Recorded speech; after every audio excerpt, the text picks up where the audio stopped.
आफू चाहिँ मोज मस्ती खर्च गर्ने, धनगढीमा ठुलठुला बिल्डिङ हाल्ने, ठाउँ ठाउँमा गएर दारू पार्टी र रक्सी पार्टी गरेर जनताको पैसा खर्च गर्नेलाई यो दिपायल नगरपालिकामा बजेट कति छ भन्ने कुरा दिपायलमा सिलगढीमा 1 अर्ब 54 करोड 88 लाख 24 हजार रुपैयाँ बजेट 3 वर्षमा आएको छ।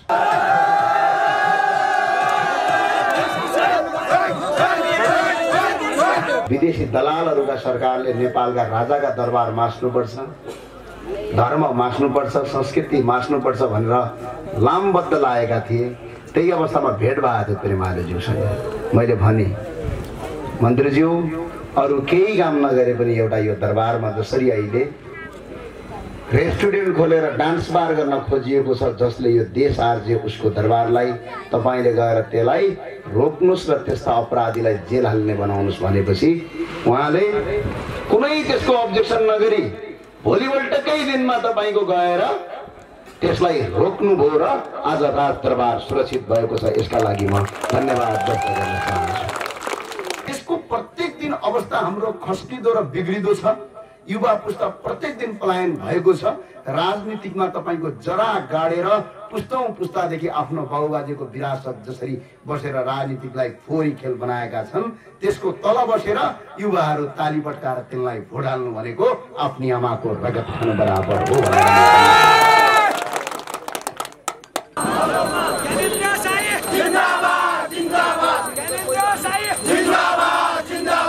हामी पनि कस्तो देशका जनता है, जो बोल्न जान्दैन त्यही प्रधानमन्त्री हुने, जो रात दिनै बिरामी छ त्यही प्रधानमन्त्री गर्ने। हाँसो लाग्छ। ए बाबा, हाम्रा बाबुबाजे, हाम्रो बाजे उमेरको मान्छेहरू हुनुहुन्छ, उहाँलाई म सम्मान गर्छु, तर सम्झिनुहोस् त हाम्रा बाजेहरूलाई बिरामी भयो भने अस्पताल लिने हो कि देशको प्रधानमन्त्रीको कुर्सीमा बसाल्ने हो? अस्पताल लाने हो नि। अनि हाम्रो केपी शर्मा ओलीज्यू अहिले पनि बिरामी हुनुहुन्छ, हिजो पनि हुनुहुन्थ्यो, पहिला पनि हुनुहुन्थ्यो। उहाँ मजाले घरमा बसेर बेड रेस्ट गरेर एमालेको अर्को कोही राम्रो मान्छेलाई दिए भइगयो त। अब बिरामीले देश चलाउने, अब देशको प्रधानमन्त्री भनेर चाहिँ के बोल्छन् थाहा पनि हुँदैन, कहाँ के गर्छन् थाहा पनि छैन। बिचरा होस छ कि बेहोसमा छन् त्यो पनि अत्तो पत्तो छैन। 24 घण्टा लठक्क परेर हिँड्या हुन्छन्। कहिलेकाहीँ त शङ्का लाग्छ माट पछि चेक गरौँ कि क्या हो।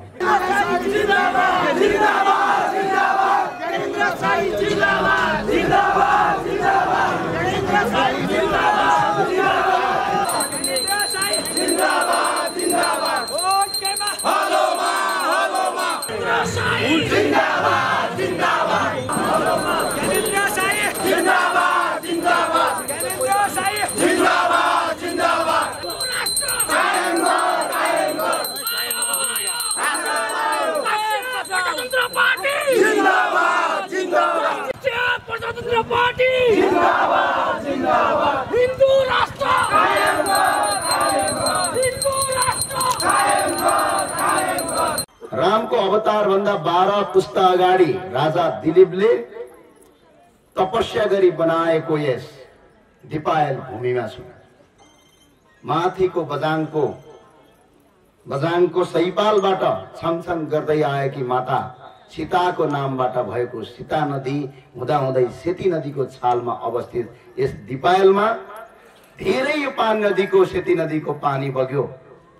धेरै सेती नदीसँग सपनाहरू बगे, तर ती सपना यो राष्ट्रका लागि बगेनन्। तर यहाँ दिपायलका जनताहरू जहिले पनि यति सुन्दर ठाउँमा जन्मेर पनि विदेशमा काम गर्न बाध्य भए, भारतका काला पहाडमा भारी बोक्न बाध्य भए र त्यतिले मात्र पुगेन, ठाउँ ठाउँमा गएर यहाँबाट बसाई सरेर अन्त जान बाध्य भए। अबको हाम्रो राजनीतिक यात्रा सिर्फ व्यवस्था परिवर्तन होइन साथीहरू हो, अवस्था परिवर्तन पनि हो। यसका लागि हामी दिपायल आएका छौँ। धेरै राम्रो ठाउँ छ। म हेर्छु यी पक्की घरहरू हेर्नु भएको छ, कहिलेकाहीँ सोच्नुहोस् त, यहाँ त जमिनमा धान उत्पादन हुने, त्यो जमिनमा गहुँ उत्पादन हुने, त्यो जमिनमा तरकारी उत्पादन हुने, नदीको छाल छालमै तपाईको यहाँका हरेक चिजलाई उत्पादन गर्न सक्ने ठाउँमा आज ढलान घर, सिमेन्टका घर हालेका छन्। ती घरहरू भत्किए भने पनि 100 वर्षसम्म पनि यहाँ खेती गर्न सकिँदैन। यस्ता किसिमका घर जो नेपालमा बन्छन्, ती घर विश्वका सबभन्दा गरिब देशमा मात्र यस्ता किसिमका घरहरू बन्छ। जस्तो भारतमा बन्छ। भारत आज पनि धनी छैन। भारतमा आज पनि 22 करोड भारतीयहरू एक छाक खाना खान पाउँदैनन्। भारतलाई धनी भन्ने होइन, भारत संसारको सबभन्दा गरिब मुलुकभित्र आज पनि पर्छ। तपाईले भारतको दिल्ली हेरेर धनी होइन।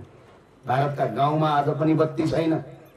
त्यस्तै बङ्गलादेशमा, पाकिस्तानमा र साउथ अफ्रिकातिर, साउथ अफ्रिका भन्ने देशमा, अफ्रिकाका कङ्गो, सुडान, रुवान्डा जस्ता देशहरूमा र नेपालमा बन्ने घरको डिजाइन एउटै हुन्छ।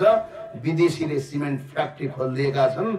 जहाँ जहाँ उब्जनी हुने जमिन छ त्यहाँ त्यहाँ घर हाल्ने अनि चामल महँगो भयो भनेर नारा जुलुस गर्ने यस्ता देशका हामी नागरिक भएका छौँ। यो सोचलाई परिवर्तन गर्नुपर्छ। बडा महाराज धिराज पृथ्वीनारायण शाहले भन्नुभएको एउटा दिव्य उपदेश मलाई याद छ। तपाईँ सबैलाई याद होला के भन्नुभएको थियो? जहाँ जहाँ खेतीयोग्य जमिन छ त्यो खेतीयोग्य जमिनमा कसैले बस्ती बसालेको छ भने त्यो बस्तीलाई सारिदिए। जहाँ जहाँ खानी छ, खानी भएको ठाउँमा बस्ती बसालेको बस्तीलाई पनि अन्त सारिकन खानी खोले। जहाँ जहाँ खेतीयोग्य जमिन छ बस्ती अन्तै बसाले। डाँडा पाखामा बस्ती बसालेर खेतीयोग्य जमिनमा कुलो लगेर सिँचाइ गरेर हरियाली बनाएर सुन्दर शान्त नेपाल बनाया भनेर पृथ्वीनारायण शाहले भनेको दिव्य उपदेश नमान्ने यी आतंककारीहरूले आज देशलाई बर्बाद पारिरहेका छन्। कस्तो गर्छन् थाहा छ? आजकल संसार यो सबभन्दा कोही धनी भयो भने त्यसले सबभन्दा पहिला विदेशी कपडा लाउन मन पराउँछ। सबभन्दा बढी कोही पढे लेखेको छ भने कहाँनिर त्यो खेतीयोग्य जमिन हुन्छ त्यहीँनिर ढलान घर हाल्छ। अनि बिचारा गाउँका किसानहरू के गर्छन्? ओइ धनी भएपछि त धान पाक्ने खेतौँदो घर हाल्नु पर्दो रहेछ भनेर अर्कोले सिक्छ। त्यो गएर त्यसले त्यो खेतमा धानका मुरीका मुरी धान फल्ने खेतमा गएर प्लास्टरवाला घर हाल्छ। अनि चामलको मूल्य बढ्यो भनेर भारतबाट चामल किनेर खान्छ। अनि आएर भन्छ यो देश विकास भएन भन्छ। हामी अवस्थाले मात्र होइन साथीहरू, हाम्रो दिमागी सोचले पनि हामी विदेशीका गुलाम र दास बनिसकेका छौँ। यसलाई परिवर्तन गर्न अब आवश्यक छ। यदि हामीले यो परिवर्तन गर्न सकेनौँ भने के हुन्छ थाहा छ?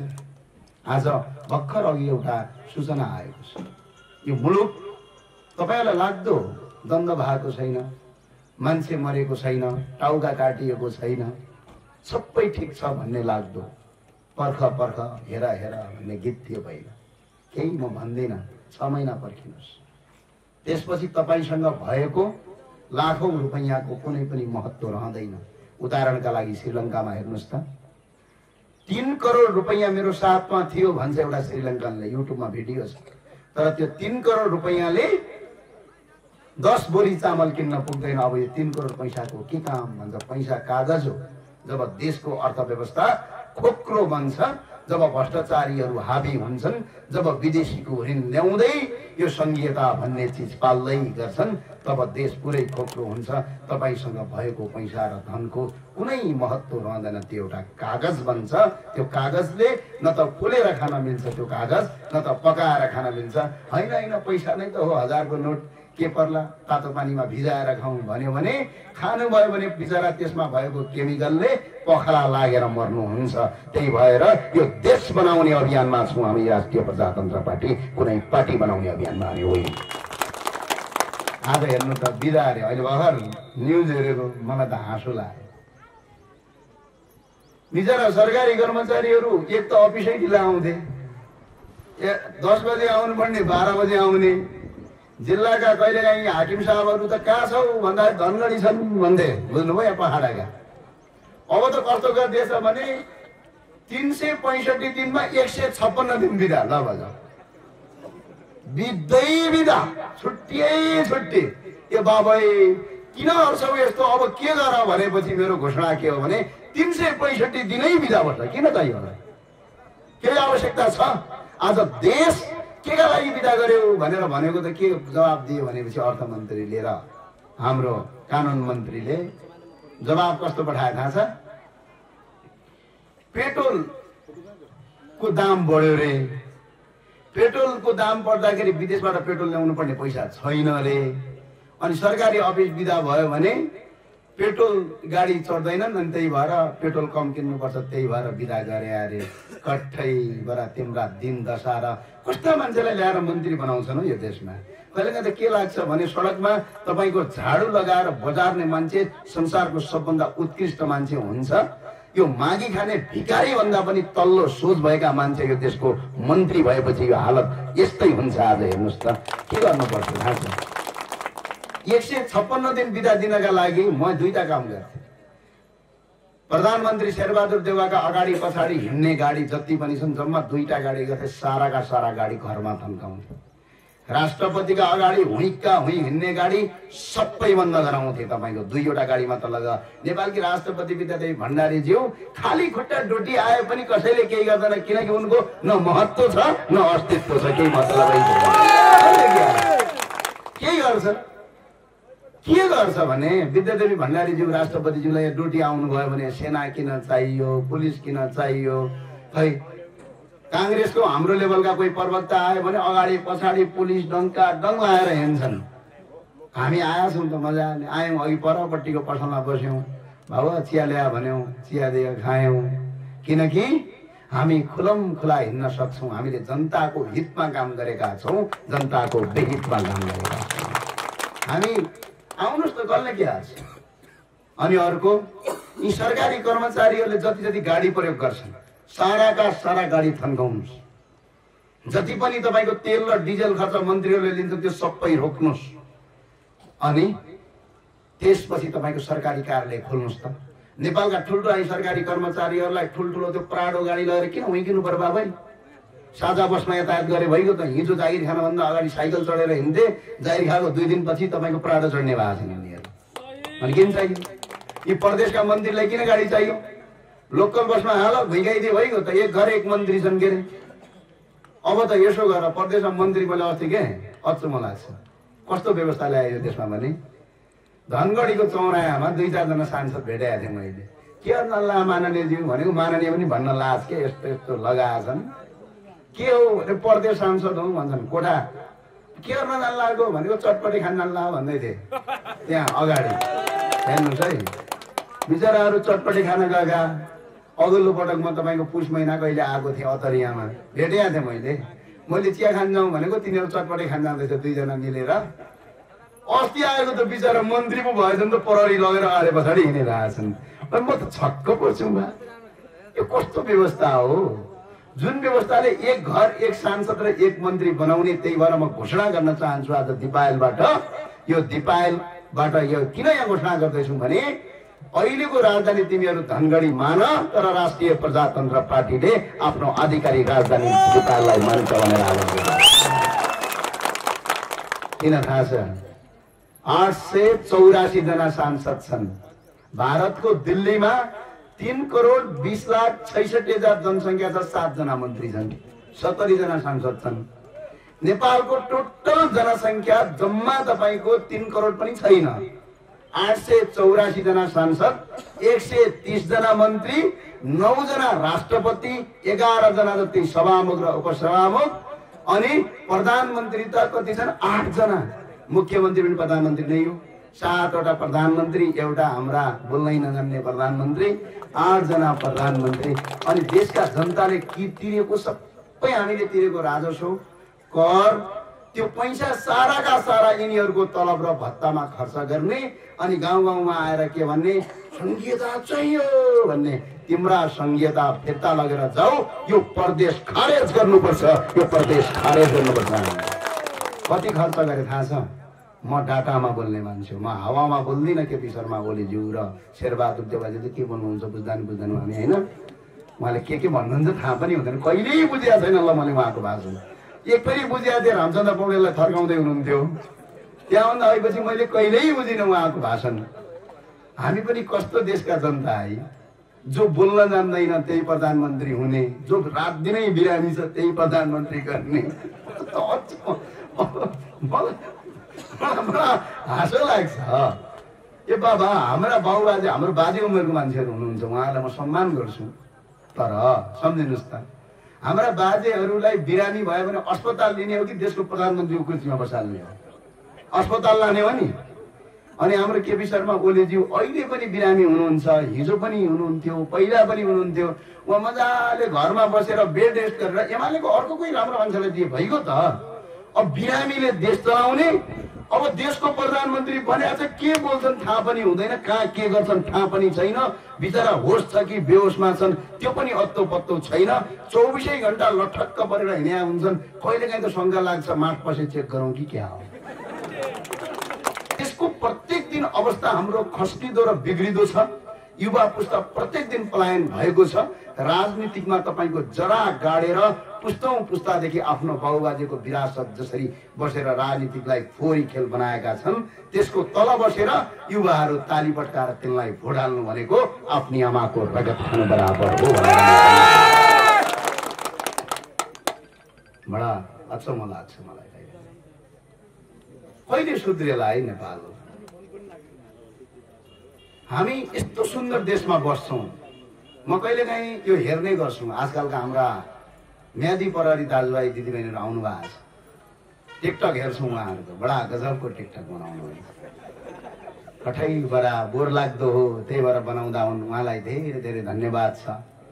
तर त्यसको एउटा पीडा भन्न चाहन्छु, म्यादी प्रहरीमा जागिर खानका लागि घुस दिएको प्रमाणित सहित नेपाल प्रहरीले केही व्यक्तिलाई पक्राउ गर्यो भनेपछि यो म्यादी प्रहरी मात्रै हुनका लागि कति 30 या 40 हजार छ मेरो हिसाब।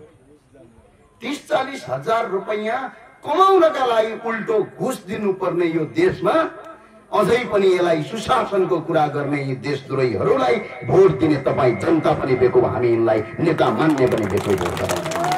कस्तो देश! ठुलै योजना र आयोजना ल्याउँदैछ, त्यही भएर घुस दिया भन्दा पनि हो ठिकै छ भन्नु। आफ्नो जीविकोपार्जन गरेर रात दिन खटिन्छन् यिनीहरू। नेपाल प्रहरीको एकजना सिपाहीलाई हेर्नु भएको छ, रात दिन 24 घण्टा 18 घण्टा ड्युटी गरेर पनि महिनाको 22-23 हजार रुपियाँ तलब थाप्छ। त्यही प्रहरीमाथि गगन कुमार थापाहरू ढुङ्गा हान्छन्, आँखा फुटाल्छन्, अनि तिनलाई तपाईँ नेता मान्ने र तिनलाई महान दाई भन्दै फुलमाला र अबिर गर्ने हो। यो देशको तपाईँ कुनै पनि नागरिक होइन कि यो देशको दानवतातिर धकलिएको जनता हो वास्तवमा भन्ने भन्छ। हेर्नुहोस् त, देश विकास भएन अरे, अनि किन भएन भन्दाखेरि ढुङ्गा हानेनौँ त्यही भएर देश विकास भएन, त्यस्तो नि हुन्छ। पुल भत्काएनौँ त्यही भएर देश विकास भएन। अनि नारा थियो एक फेरि हाम्रा श्री श्री श्री मुख्यमन्त्रीज्यूहरू पनि छन् यहाँबाट। अब उहाँलाई त श्री 5 बडा महाराज धिराज नभनौँ, श्री 6 भन्दा पनि हुन्छ, श्री 9 थपिदिँदा पनि भयो। कहिल्यै छोड्दैनन् त्यो पद, बिचरा यस्तो लोभ लालच लाग्छ। एक फेरि उनले एउटा गजबको काम गरेछन्। धनगढीको महेन्द्रनगर कञ्चनपुरको एउटा ठाउँ नाम दिएँ, मैले फेरि लगेर गएको थिएँ क्या। भैँसी पाल्ने भनेर 14 करोड लगेछन्। म भैँसी हेर्न गएको एउटा पनि छैन।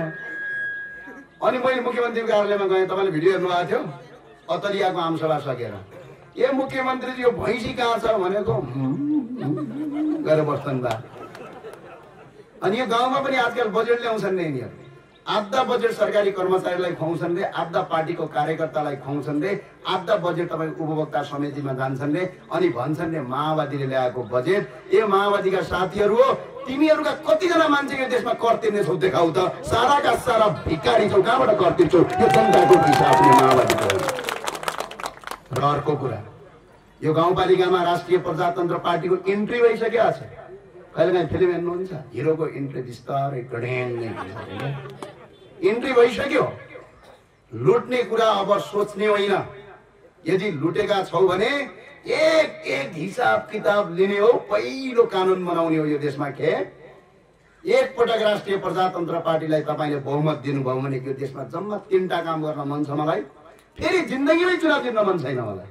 मजाले जाने, आनन्दले खेतीपाती गरेर घरमा बस्न मन छ मलाई। 3टा काम। एउटा, भ्रष्टाचारीहरूको कानुन बनाउन मन छ, यस्तो कि यदि छोराले भ्रष्टाचार गर्यो भने त्यसका बाउबाजेले आर्जेको सम्पत्ति पनि जफत गर्ने कानुन बनाउन मन छ मलाई। यदि श्रीमानले भ्रष्टाचार गरेको छ भने त्यसको श्रीमतीलाई पनि जेल हाल्ने काम, त्यसको श्रीमतीले थुपारेर पैसा राखेको छ भने त्यसलाई पनि जेल हाल्ने। उसको भ्रष्टाचारको रकमबाट उसको छोरोले पढेको छ भने अमेरिकाबाट हतकडी हाल्दै ल्याउँदै नेपालमा आजीवन कारावास ठोक्ने एउटा कानुन बनाउने घोषणा गर्यो। आज भ्रष्टाचारले यस्तो आक्रान्त भएको छ यो देश। भ्रष्टाचार कतिसम्म हुँदो रहेछ भनेर एकखेर म अध्ययन गर्न गएँ। हामी त ठुल्ठुला मुद्दा लडिरहेका थियौँ। एनसेलको 62 अर्बको मुद्दा हामीले हरायौँ। हामीलाई भन्छन् तिमीले के अरे ऊ देशमा भन्छन्। म एउटा कुरा, तपाईँ हामीले 62 अर्बको मुद्दा जित्यौँ यो देशका लागि, तिम्रा नेताहरूले 62 रुपैयाँ मात्र यो देशका लागि ल्याएको देखाऊ, त्यसपछि हामी तिमीलाई भोट हाल्छौँ ल, बाजी भयो ल। वाइड बढी लड्यौँ। यी ठुल्ठुला त मुद्दा भए जनताकासँग जनजीविकासँग त्यति धेरै जोडिएको हुँदैन। अनि हामी एक दिन अध्ययन गर्न गयौँ। जहाँ पनि ज्ञानेन्द्र साई भने चिन्ने, अनि कालो चस्मा लगाइयो, टक्क मास्क लगाएर सिडिओ कार्यालयमा गयो। नागरिकता बनाउन पनि घुस खुवाउनु पर्ने भने, मालपोत कार्यालयमा गयो भने कर तिर्न पनि घुस खुवाउनु पर्ने, उल्टो पैसा सरकारलाई दिनु छ, अझ उसलाई घुस खुवाएर फेरि काम गर्नुपर्ने। ए बाबा, यो तिमीहरूका बाउको देशको बकौती हो। यो राजा ल्याउँछौ एक पटक देशमा। एकपटक पहिला याद छ तपाईँलाई, यसो कपालमा कट गरेका केटाहरू सरकारी कार्यालयमा घुम्ने बित्तिकै मालपोत कार्यालयको हाकिमले भित्र डग डग डग डग काँपेर पसिना छट छट छट छट छट छट निकाल्थ्यो। किन थाहा छ? राजाले पटाका आएका मान्छे आए, मैले तलमाथि गरे भने राजाले जेल हाल्छ भनेर काँप्थे यहीँ दिपालमा। अञ्चलाधीशको अगाडि डग डग डग डग डग खुट्टा लुलाउँथे यिनीहरूको। अनि त्यो अञ्चलाधीशको पनि खुट्टा लुलाउँथ्यो। अलिकति भ्रष्टाचार गरे भने राजाले थाहा पायो भने छोड्दैन भन्थे। याद छ तपाईँलाई? हिजो त्यो अवस्था थियो। आज नेपाल प्रहरीको 3वटा स्टार भएको अहिले वरिष्ठ सैसाब, त्यसपछि यही जिल्लाको प्रहरी प्रमुख पनि मालपोत कार्यालयमा गएर उनैकै आँखा अगाडि बसिन्छ। किनभने प्रहरीलाई त अहिले के बनाएका छन् यिनीहरूले? Security guard. आर्मी त जङ्गलमै बस्छ, कहिले आउँदैन होइन। मलाई कहिले काहीँ के लाग्छ भने हरिण हो कि क्या हो, जङ्गलमै बस्ने, कहिले पनि नआउने। जङ्गलभन्दा यता आउँदा नै आउँदैन, बिचरा केही पनि छैन। त्यस्तो अवस्थामा राज्यका सुरक्षा निकायलाई खटाएर अनि कर्मचारी र जनप्रतिनिधि मिलेर जनताको पैसा लुटेका छन्। अनि कोही कसैले पक्राउ गर्न आयो भने अदालत जा भन्छन्। अदालतमा घुस खाने माफिया बसेका छन्। पुराका पुरा तपाईँको अदालतलाई व्यवसाय बनाछन्। थाहा छ? कालो कोड लाउने भन्दा धनी को छ अहिले त्यसले? कोही पनि छैन। यसो निवेदन लेख्ने बित्तिकै 10,000 मागिहाल्छ, मुद्दा लड्ने बित्तिकै 10,000। अझ कानुन बनाए कस्तो थाहा छ? नेपालका कुनै पनि सरकारी न्यायाधीशको सम्पत्ति चेक र जाँच गर्न नपाउने कानुन बनाए। त्यो किन गरे? घुस खाएपछि न्यायाधीशलाई कसैले भोलि चेक गर्यो भने जेल जान्छ भनेर त्यस्तो कानुन बनाए। चारैतर्फ घुमी भ्रष्टाचारीलाई संरक्षण गर्ने कानुन बनाए। एकपटक यो देशमा कुनै ठाउँमा नीति बनाउने तहमा पुग्दा भइदिया भए भ्रष्टाचारीलाई म मार्नेवाला छैन, म हिंसामा विश्वास गर्दिनँ, तर सारा सम्पत्ति उसको राज्यको कोषमा दाखिला गरेर 1 सरल लगाउने कपडा मात्रै दिएर उसलाई सडकमा छोड्न मन छ। अनि जनताले उसलाई भोकै तपाईँको सडकमा तडपिएको हेर्न मन छ मलाई। भ्रष्टाचारीहरूलाई आज यो देश त्यस्तो व्यक्त मालपोत कार्यालयमा घुस खाने हुँदा के गर्ने थाहा छ? बिचरा यस्तो अवस्था भइसक्यो यो देशको। तपाईँलाई थाहा छ? नेपालको कुनै पनि सरकारी कर्मचारीले आफ्नो तलबबाट छोराछोरी पढाउन सक्दैन। लु आउनुहोस् अगाडि, कोही छ भने मेरो अगाडि उभिएर देखाऊ। तलब भनिदिउँ कति छ?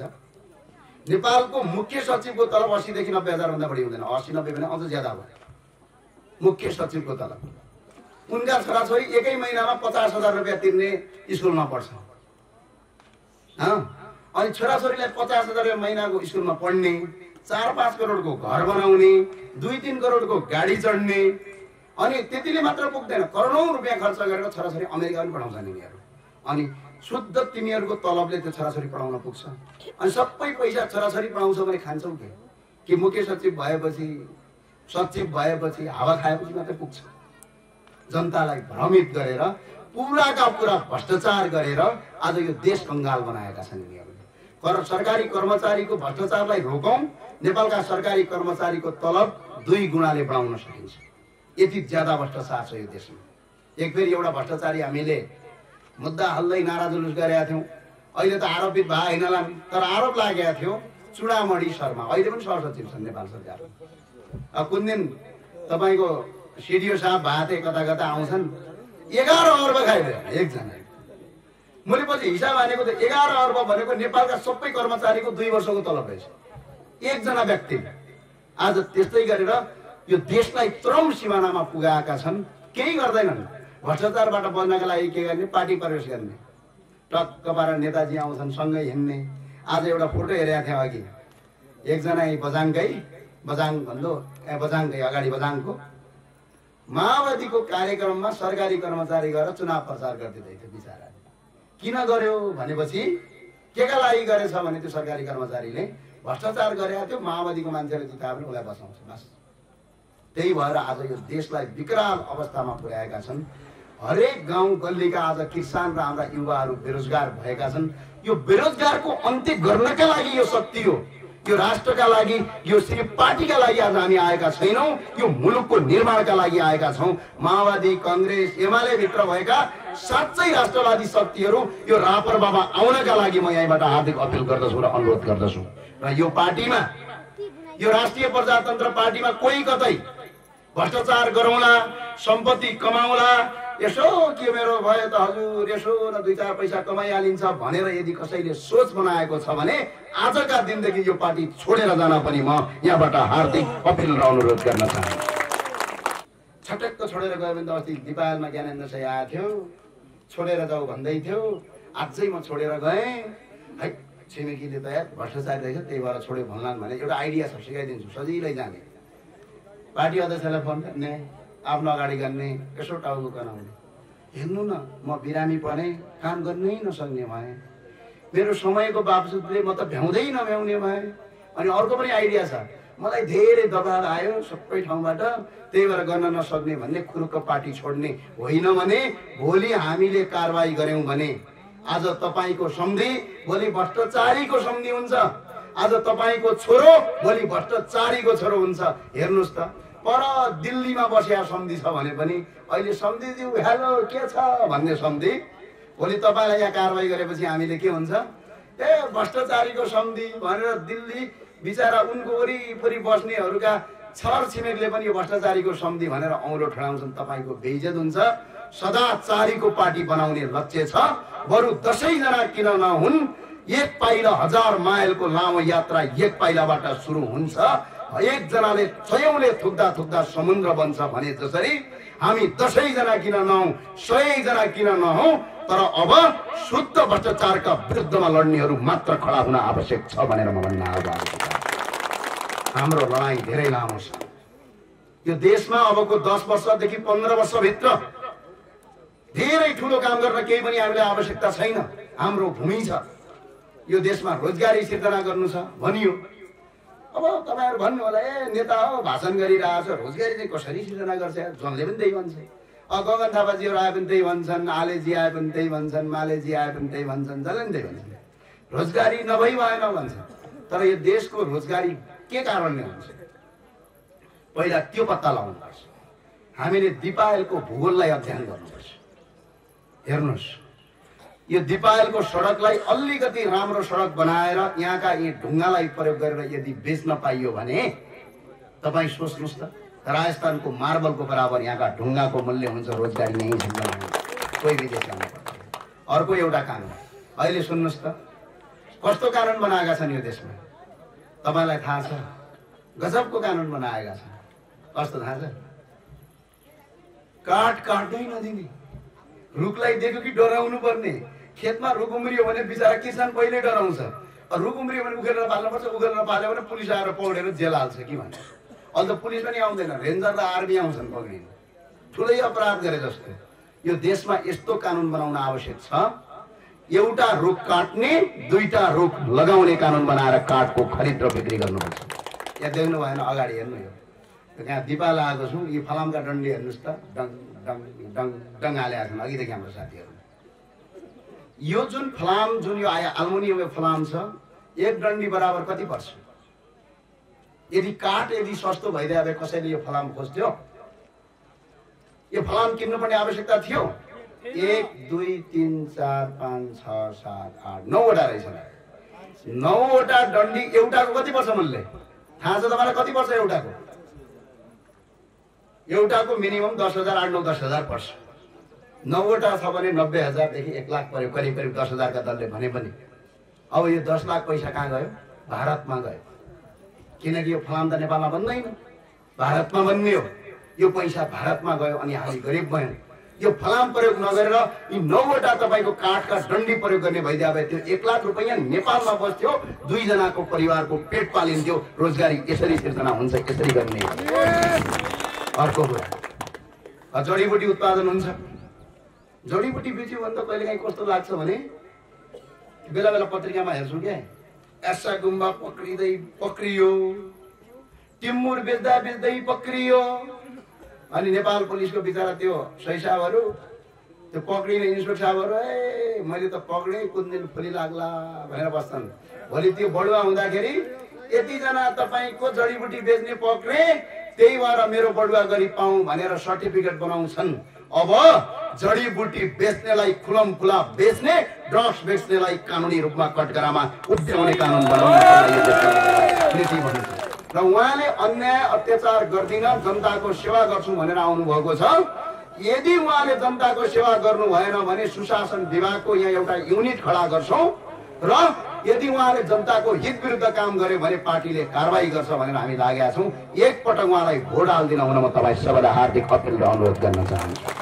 शिक्षाका लागि, स्वास्थ्यका लागि, रोजगारी यही नगरपालिकामा उत्पादन गर्न सकिन्छ। यो त्यो हामी अहिले भाषण गरेर ठाउँ छ र यो ठाउँमा तरकारी खेती गरेर भन्नुहोस्, यो बाँझो नराख्नुहोस्, बिजुली ल्याउनुहोस्, तलको सेतीको पानी तानेर माथि सिँचाइ गर्नुहोस्। नगरपालिकाको बजेटले मजाले गर्न सकिन्छ। त्यही भएर यसका लागि अनुरोध गर्छु, तपाईँ बस्नु होला। म अब नगरपालिकाको बजेट प्रस्तुत गर्न गइरहेको छु। सुन्ने हो? आवाजै आएन, सबै सुतेछन्। सुन्ने हो? आवाज आएन, यो जोसमा त मजै आएन। त्यो बजेट प्रस्तुत गर्न जाँदाखेरि काठमाडौँमा झोला तानातान गर्छन् नि सांसदले, खुर्सानी हानाहान, ढुङ्गा पनि हान्छन्, ब्रिफकेस च्याप्छन्, टमाटर पनि हान्दै थिए, खुर्सानीको धुलो बोकिया थिए फेरि होइन, एउटा त छास आँखामा छर्नका लागि। त्यहाँ चाहिँ त्यस्तो नगर्नु। यो चाहिँ बजेट प्रस्तुत गरेर तपाईँलाई खानका लागि होइन कि छोटे महाराजले खाएको बजेट प्रस्तुत गर्न आएको यहाँ, बुझ्नुभयो? सुन्न तयार हो? आवाज आएन, तयार हो? पहिला म सुनाउन गइरहेको छु तपाईलाई दिपायलको सिलगढी नगर, सिलगढी हो क्या हो, उता पूर्व पनि एउटा सिलगढी छ है। दिपायलको यस सिलगढी नगरपालिकाको म बजेट सुनाउन गएको छु। हेर्नुहोस्, कोभिड आयो, कोभिड आयो बेला जनता बगबगै मान्ने भयो भनेर हामीले दिपायलमा पनि अक्सिजन मेसिन हाम्रो अभियानको तर्फबाट पठाएका छौँ। आज पनि तपाईँ सरकारी अस्पतालमा जानुभयो भने कहीँ न कहीँ हामीले दिएको त्यो अक्सिजन सास फेर्ने मेसिन तपाईँले पाउनुहुन्छ। हेर्नुहोस्, यहाँको जनता औषधि उपचार नपाएर काठमाडौँ जान्छ। के सोच्दो रहेछ थाहा छ? काठमाडौँ धनगढी गएपछि सजिलै उपचार भइहाल्छ भनेर 25-30-50 हजार बोकेर जाँदा रहेछ। 50 हजार बोक्यो, प्राइभेट अस्पतालमा पठाइदिन्छ, एकै रातमा 50 हजार खाइदिन्छ। अनि भोलि बिहानबाट त पासमा पैसा छैन। अनि घर जाउँ धेरै टाढा छ, सम्पत्ति बेच्नुपर्छ उपचार गर्नका लागि। कहाँमा गयौँ भनेर हामी अभियन्तालाई फोन गर्छौँ। हामी अभियन्ताले पैसा गाउँपालिकामा छ, गाउँपालिकाको अध्यक्षलाई माग भन्दाखेरि गाउँपालिकाको अध्यक्षलाई निवेदन पनि दिन्छन्, पैसा पनि माग्छ गरिबले। अनि गाउँपालिकाको अध्यक्षले के भन्छ थाहा छ? झुटो कुरा, बजेटै छैन, अलिअलि आएको छ, सरकारले हामीलाई विभेद गरेका छ, पैसै छैन, भए त दिन हुन्थ्यो नि दाइ, तपाईँले किन दिन हुन्थेन मैले भनेर पुरा टारेर आफू चाहिँ मोज मस्ती खर्च गर्ने, धनगढीमा ठुल्ठुला बिल्डिङ हाल्ने, ठाउँ ठाउँमा गएर दारू पार्टी र रक्सी पार्टी गरेर जनताको पैसा खर्च गर्नेलाई यो दिपायल नगरपालिकामा बजेट कति छ भन्ने कुरा दिपायलमा सिलगढीमा 1,88,88,24,000 रुपैयाँ बजेट 3 वर्षमा आएको छ। पैसा कति आएछ? 1 अर्ब। खै कसैको दिमाग क्याच गर्दैन, प्याच्चै 1,54,88,24,000 रुपैयाँ 2078, 2077, 2075 साल गरेर पैसा आयो। अर्ब आएको छ, करोड होइन।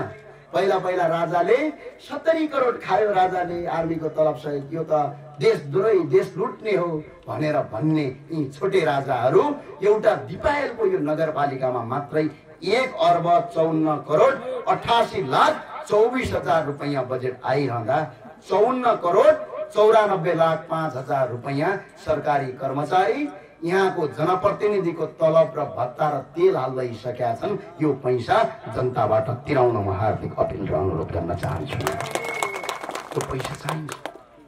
अर्को कुरा, बेरोजगार मात्रै 8 करोड 74 लाख 10 हजारको गरेका छन्। त्यस्तै 52 मोज मस्ती खर्च देख्यो भने त ढल्नै लाएर नढल्नु है। कति छ थाहा छ मोज मस्ती खर्च? 52 करोड 80 लाख 98 हजारको त मोज मस्ती खर्च। न यो चालू खर्च हो, न यो पुँजीगत खर्च हो, न यो वित्तीय खर्च हो। खर्च जम्मा यदि कोही कमर्स पढेको छ भने खर्च 3 प्रकारको हुन्छ। एउटा वित्तीय खर्च, एउटा चालू खर्च, एउटा पुँजीगत खर्च। चालू खर्च, पुँजीगत खर्च, वित्तीय खर्च यदि इंग्लिशमा पढेका छौ भने फाइनान्शियल एक्सपेन्डिचर, रिकरेन्ट एक्सपेन्डिचर र अर्को हुन्छ क्यापिटल एक्सपेन्डिचर। जम्मा 3 प्रकारको हुन्छ। त्यो 3 प्रकारको खर्च भन्दा बाहिरको खर्च भनेको मोज र मस्ती गरेको खर्च हो।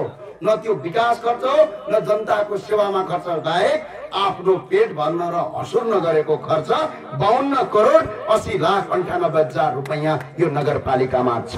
त्यो पैसा कहाँ छ? बुझेर पुर्याउनुस् भन्न आएको आज मैले। तपाईहरुलाई त यस्तो लाग्दो रहेछ यो पैसा माथि शेरबहादुर देउपा मन्त्रीज्यूको हो कि जस्तो लाग्छ कि क्या? यो पैसा तपाईहरुको पैसा, हामीहरु केही गर्दैनौं। यो नगरपालिकाबाट एक पटक चुनाव जितेपछि अहिले भन्नुभएको थियो नि शिक्षा र स्वास्थ्य त निशुल्क गरौला, पैसा चाहिँ कहाँबाट ल्याउला, तिम्रो गाउँमा दिन्छन् थोडी अरबपतिका सन्तान, तिमीहरु त हामी जस्तै ड्याङड्याङ हिँड्ने मान्छे हो भनेर भने आउने। हामी पैसा 1 रुपैयाँ पनि कर बढाउँदैन। यो जो 52 करोड 80 लाख 98 हजारको मोज मस्ती छ नि, यो मोज मस्तीलाई जनताको शिक्षा र स्वास्थ्यमा खर्च गर्छौं। एकजना जनताको छोराछोरी उपचार नपाएर मर्दैन, एकजना जनताको छोराछोरी शिक्षा नपाएर मर्दैन। त्यो किसिमको व्यवस्था यही नगरपालिकाको यही पैसाबाट गरिन्छ। अर्को आउनु हुँदैन। पारीपट्टि छ शिखर, नाम चाहिँ शिखर, भ्रष्टाचार पनि शिखरै छ कि। यो शिखर नगरपालिकामा 1 वर्षमा शिखरबाट को हुनुहुन्छ? आउनुहुन्छ? तयार हो? मेयर भनेको तपाईको भाइ छोरा दाजुभाइ गन बेलुका गएर यो फोटो खिचेर देखाउनु कहाँ छ पैसा भन्दा बिचारा त्यो मेयरलाई पनि थाहा नआउँछ कहाँबाट आयो भनेर। त्यहाँ पैसा 1 अर्ब 64 करोड 63 लाख र 57 हजार रुपैयाँ 3 वर्षमा आएको छ।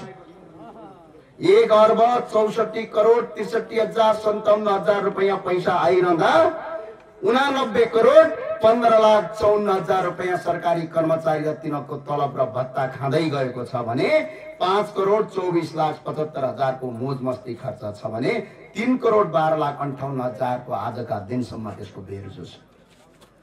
यो पैसा जनताको पैसा हो। तपाईले शिखर नगरपालिकामा हामीलाई चुनाव जिताउनु भयो भने यो 89 करोड 15 लाख 54 हजारको झन्डै 50% रकम, करिब 40 करोड रकम जनताको स्वास्थ्य र शिक्षामा लगानी गरिदिन्छौं। जनताको शिक्षा र स्वास्थ्यमा गर्छौं। त्यो नगरपालिका भित्र बस्ने एकजना गरिबको छोरा पढ्न नपाएर तपाईको तडपिनु पर्दैन, एकजना उपचार नपाएर मान्छे मर्नु पर्दैन। यही देश स्वर्ग हो, यही स्वर्ग बनाउने हो। स्वर्ग अन्त कतै छैन भनेर हामी आज भन्नु। भविष्य बर्बाद पारेछ। अर्को छ आदर्श गाउँपालिका। आदर्शको को हुनुहुन्छ? कोही छैन? आदर्श गाउँपालिकामा 1 अर्ब 77 करोड 1 अर्ब 77 करोड 76 लाख 1 अर्ब 77 माफ गर्नु होला 1 अर्ब 7 करोड 77 लाख 60 हजार रुपैयाँ तपाईको आदर्श गाउँपालिकामा आएको छ। त्यो मध्ये झन्डै 55 करोड 23 लाख 83 हजार रुपैयाँ त्यो गाउँपालिकाको सरकारी कर्मचारी र जनप्रतिनिधि मिलेर मजाले पेट भरिन्जेलसम्म जनताको पैसा खाएका छन्। त्यो पैसा कहाँ छ? त्यही गाउँपालिका जनताले तिराउनु पर्छ भनेर भन्न आएको। र अर्को 14 करोड 46 लाख 9 हजारको तपाईको मोज मस्ती खर्च छ भने 11 करोड 91 लाख 66 हजारको बेरोजगार छ। हेर्नुहोस्, यो मैले किन प्रस्तुत गरिरहेको छु भने शिक्षा र स्वास्थ्य निशुल्क गर्न सकिन्छ। पहिला पहिला भारतमा पनि अरविन्द केजरीवालको आन्दोलन चलेको थियो। केजरीवालले यसैगरी मञ्चमा पसिना आउँदै बोल्नुहुन्थ्यो, भन्नुहुन्थ्यो म भारतका प्रत्येक जनतालाई भारतका प्रत्येक जनतालाई, दिल्लीका प्रत्येक जनताको स्वास्थ्य र शिक्षा निशुल्क गर्छौं। 200 युनिटसम्म पानी 200 युनिटसम्म 20,000 लिटर पानी फ्री गर्छौं, 200 युनिटसम्म बिजुली फ्री गर्छौं भन्दाखेरि कांग्रेस र त्यतिखेरका भाजपाहरू गल गल गल गल गरेर हाँस्थे, कहाँबाट गर्छ भन्थे। उनी सत्तामा गएर 3 महिनाभित्र त्यो काम गरे र भारतका एकजना उपमुख्यमन्त्रीले एउटा इन्टरभ्यू दिएका थिए दिल्लीका। स्कुल ल्याई, टिचर हुई, बिल्डिङ हुई, तपाईले कसरी शिक्षा निशुल्क गर्नुभयो यस्तो दिल्लीमा भन्दाखेरि अरु मैले केही गरिन, एउटा काम गरे। शिक्षा मन्त्री भइन्जेलसम्म 5 वर्ष म मेरो मन्त्रालय गइन प्रत्येक स्कुलमा म विद्यार्थी जस्तै पढ्न गएँ अनि मैले सुधारे भन्नुभएको थियो। त्यस्तै हामीले पनि यो ठाउँमा प्रत्येक स्कुल सुधार्न सक्छौं, स्वास्थ्य केन्द्र सुधार्न सक्छौं र रोजगारी सिर्जना गर्न सक्छौं। पैसा 1 रुपैयाँ चाहिँदैन। सरकारको आएको बजेटलाई छातीमा हात राखेर 1 रुपैयाँ भ्रष्टाचार नगरेर काम गर्ने हो भने यो देश स्वर्ग यही छ, स्वर्ग संसारको दुनियाँ कहीँ पनि छैन। विश्वको सबभन्दा धनी देश यही नेपाललाई बनाउन सकिन्छ भन्ने लाग्यो। र अब जाँदा जाँदै सबैलाई म एकपटक भन्न चाहन्छु, हामी मुलुक बनाउने अभियानमा छौं।